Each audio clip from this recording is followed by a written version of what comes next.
Walking into Wednesday is how we're going to say it today. We're walking into Wednesday. Got a little minutia to talk about, but we're going to really talk about Carvana's new value tracking tool, the Titan tumbling, and a crowdfunded retirement. I'm going to crowdfund my retirement, Kyle. Please, let's do it. You want to be the first contributor? $3. Come on, I'm going to retire before you. I'll buy you coffee on your first day out. No All right, big deal. done. But well, if you buy me a good, well, you don't buy crap coffee for. I don't buy crap coffee. Yeah, someone last night. I went to a soccer game last night, which was I haven't even told you about. It was absolutely It was the best soccer game I've ever been to in my life. Whoa, that's a strong statement. Strong words for a Tuesday evening Nashville SC. Like I've watched Man City play. I've watched the whole, everything. U.S. men's national team. This game was unbelievable, but. On the way, that guy was like, we were talking about the coffee that we have at our church building. And I was like, yeah, you should probably go get wholesale bags of this coffee. And he goes, basically the comment was, yeah, we get this stuff from like a suburb north of Nashville called Hendersonville. And I was like, oh, you can't get good coffee in the burbs.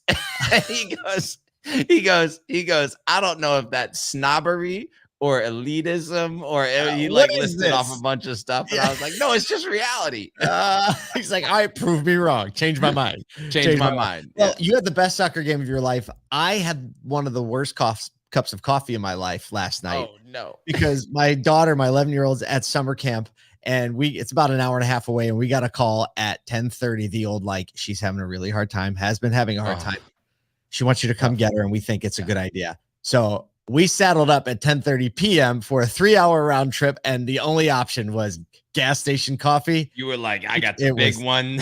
It was terrible, man. I probably ended up drinking like a third of that and then just letting it be whatever. I'll just slap myself in the face to stay awake. Oh man, we got a few things to talk about, but hey, ASOTU is coming up in September. This is a good group here. We're going to put a group on screen. We got Steve Greenfield, Mike Stanton, Liza Borches, and let me just tell you, they might just be together jamming on some topics. We're working on the topics and the agenda and the sessions. Going to be releasing those very, very soon. So stay tuned. You can go to asotucon.com and get your tickets and see the schedule, the loose schedule, overarching schedule. But that's going to be filled in quite a bit over the next 7 days. And we can't promise high-end coffee because they're a Starbucks shop, but it won't be terrible. And the food will make up for it. Okay? Oh, the food is going to be fantastic. Right. Yes. And I don't know if you saw my LinkedIn post, Kyle, but the bathrooms are really, really nice. They're so fancy. I had to take pictures of the bathrooms. It's probably bad form to take video in a bathroom, but there was nobody there. It was just a preview. All right, let's get into some Speaking of bad form. Okay. Look, there are things we could talk about. We're going to breeze by them today.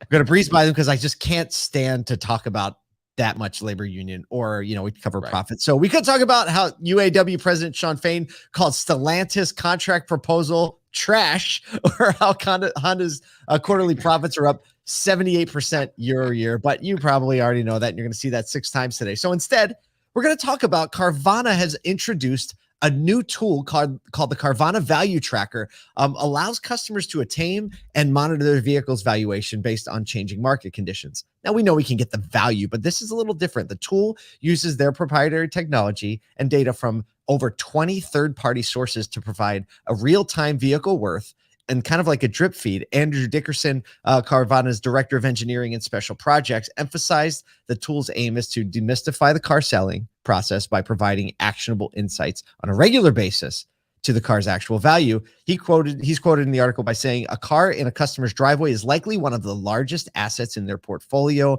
and yet most have no idea at any given moment what that asset is worth. With Carvana's Value Tracker, we're demystifying car selling by offering insight into their value at any point in time in a way that's actionable should they choose to sell. So basically they put their details in, and then it gives them customized value, and it gives them a drip feed every 2 weeks. And so, Zillow, right? The fact that, yes, exactly. The fact that this just now exists, that we didn't copy Zillow and Redfin and all of those places that do this as a drip feed for your home earlier is mind-boggling to me. Now, I will say, the fact that we have mileage to deal with is definitely an unknown factor in vehicle values, but you can start to assume someone's mileage if you see that car. I wonder how they do that. I wonder if they take the mileage in the year of the vehicle when you put it in, and they just kind of extrapolate that and average it out. Yeah. But here's the thing. And look, I'm looking at you, KBB, AccuTrade, Trade Pending, all these places. I'm looking at you to go find the vehicle mileage in the DMS and start to extrapolate real vehicle miles driven, understand exactly what's been done to that vehicle from all of that type of stuff, and start to provide values exactly like this. Yep. Provide it in the data into the CDPs that are all being worked on, so that the CDPs can then add marketing automation to start to drip feed people with this. It's literally game over. Like, we told you it was going to get practical. Carvana can't compete. Period. We told you it was going to get practical today. And this is like kind of the end of, or the beginning of the end of, let me see what your trade's worth. People are just going to come in knowing, right? Or they're going to have some idea. I'm ready to sell it. You guys sent me this. Boom. And that's going to be a win-loss. So the more we can be proactive on that, I mean, this is definitely a game changer. The tech's been out there, but Carvana pushing in this direction is going to spur adoption. And like you said, Kyle, I think we're going to see this become a critical part of the marketing, buying off the curb, all that stuff. I mean, historically, we've, back in like 2010, 20 to 2015, there were a lot of companies like Outsell, Deal Activator. I'm trying to think, like Auto Alert, that started to do this, but very, very equity driven. And they would go after that, like, next car, right? And so they were always presenting a new payment or the next vehicle. And I think that that's where we got it wrong as an industry. See, Zillow doesn't come out in that email and say, hey, here's how much your house is worth, and here's 5 others. They just leave it at, here's how much your house is worth. And they recognize that the move through is, oh, I could sell it right now. And so I think it's just as simple as like putting it in front of people on a regular basis, especially if you have any sort of app within your dealership or customer login place, man. I would be like, it would blow my mind if 5 people don't come to NADA with this as like the primary tech. Absolutely. I agree. Especially coming off of Carvana. Yeah. Speaking of more than 5 people, just want to take a second and say hello to the community who shows up in the live stream every morning. Adrian, good morning. Good morning, Jack, Brian Ortega, and a new member, Imran, yesterday showed up in the live stream from Bangladesh. And Jordan Cox actually had him make a picture of Brian Ortega, and he posted it. Imran did a little Photoshop work, and so he's a new part of the community. Jason, good morning. Jordan's up in the comments. Let's answer Jason. Does anyone think that Zillow and Redfin are accurate? And I think that there's a really like. Oh, he says the trust in the product is lacking. Yeah, there is a trust in the product lacking, but we do have an opportunity as an industry, because we have, like, that's why I'm saying that dealers that are seeing these cars 3, 4, sometimes 5 times a year just have the ability to inject way more data into that vehicle valuation and start to earn trust over a very short amount of time, right? Yeah, I think people look at Zillow and Redfin like as a general ballpark, right? And you can see your neighbors in your neighborhood house, but yeah, you're right on the money. There are so many more data points in a car, right? Like real-time comps, the house is like, I don't know, one sold 2 weeks ago, one sold 3 weeks ago. Car's like, one sold 6 minutes ago. Yes, exactly. What if again, if you were able to put in there like, oh, and here's 7 others that are listed that are just like yours, that's good. Why we're putting, hey, we're biz devin right now on the show. Why not? Come on, man. We ain't got time for regular old news. We're doing we can help you. We can help you with these things. Speaking of things that needed a little help, a little too late. Segue time. So the Nissan Titan has fallen as Nissan announces the discontinuation of its full-size pickup after 2024. Unable to rival giants like the Ford F-150, Chevy Silverado. Titan sales just never met expectations. They launched it in 2003. I remember when they launched it. It's the year I started my first business. Never achieved its sales target of 100,000 to 200,000 units a year. Highest sales, 87,000, and just 15,000 units in 2022. Yikes. They sold more Lucids or Rivians. I don't know. But either way, the Canton, Missouri plant where the Titan is manufactured, good news for them. It's just going to be retooled for EVs with no expected job losses. So it seems like a really great allocation of resources. They previously attempted a deal. I never knew about this with then Ram owner FCA to make the Titan a rebadged Ram 1500. The deal fell through. I have no idea why. Have you seen the front end of that vehicle? Nissan previously attempted While the Titan struggled, Nissan midsize Frontier truck, though, has performed a lot better with 76,000 units in 2022. And that's going to have a much stronger position in the market moving forward. And I feel like there's something about the small pickup that feels very Nissan-y, I right? will say like it's globally. a great truck. Yes. Yeah. And globally, it does really, really well. Like it is a primary truck in a lot of markets, a lot of foreign markets. So we ran, just over a year ago on July 1st, I think, of last year, we ran the initial story where in our daily email, where it was like, hey,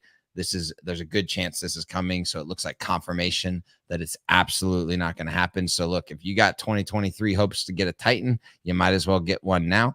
And forever hold your peace. Speaking of forever holding your peace, kind of retirement ish. Hey, so look, if you can't go viral on TikTok and get your retirement at the same time, what are we doing in this day and age? Okay, is the internet even worth anything? So, is the internet worth anything? Last year, I don't know if you tracked this, but a gentleman named Kevin Ford went viral on TikTok after 27 years of not missing a day of work at Burger King. That's crazy, by the way. Which is nuts. I can't even imagine that. This guy gets a bag of candy and a movie ticket. One movie ticket. One. That's the hard part. You can't bring a friend. You got some like lifesavers and a movie ticket. It was unbelievable. One of his daughters got a fund started out of this because there was so much visibility on him. And she was like, hey, he might look young, but he has been doing this for 27 years and he's done so much. He's put us through college. He's a single dad. We've always had life. We've always had health insurance. Like, he is an incredible person. Let's raise money to get this guy to retirement. And just recently they passed $400,000. A couple people like David Spade dropping $5,000 on the donation and a bunch of like smaller donations. And you read through the comments and it's just like, this is what people are here for. Like, kudos to you for putting it, it is hard work to get your girls through college, to raise kids as a single dad, and just everybody throwing down the goodwill of the people serving Mr. Kevin Ford. A couple comments on this. Number one, Kevin Ford, with a name like that and a work ethic like that, I think you have a post-retirement career in automotive. So hey, you need to come this way, Kevin, because I think you'd probably crush it in the automotive industry, and you'd probably have a lot more fun than you do back working Whopper board. I worked at Burger King for 1 year. I did miss a day of work at least. Someone get this guy in auto. Like, someone send him a DM. Absolutely. Let's do this. This is the new trajectory. But also, I think it's a great reminder of how the auto industry is pretty good at celebrating people for milestones, right? Starting the old cut, we're going to cut the tie on your first sale. Like, there's just a culture around celebrating people, and stories like this kind of help us remember how good we have it and not to take that for granted. Right. It's like, hey, Burger King, massive company, and they got a person that doesn't miss a day on the job for 27 years. So Burger King, in their kind of defense at the time, they said, well, that was actually kind of like given to him by HMS Host, who is kind of like a staffing, and they run Burger Kings. You see their name on a lot of receipts at rest stops. However, Burger King had an amazing opportunity to they should have just come in franchise and just done everything. Absolutely. It should have been over the top. I haven't seen that come out yet. Yeah, no, that's not going to come. But he's got $400,000 to start a nice retirement and make his way, give him a little time to learn the auto industry, because we're going to get Kevin Ford into the industry. We're going to get him into the industry. It's an unofficial goal of ASOTU at this point. We can celebrate people like only we know how today. I can tell you that. Let's go. That's right. Well, we hope you have an amazing Wednesday. We hope you check out ASOTUcon.com and get your ticket to join us in just 47 days is the counter. And by the way, love people more than you love cars. It's kind of the point.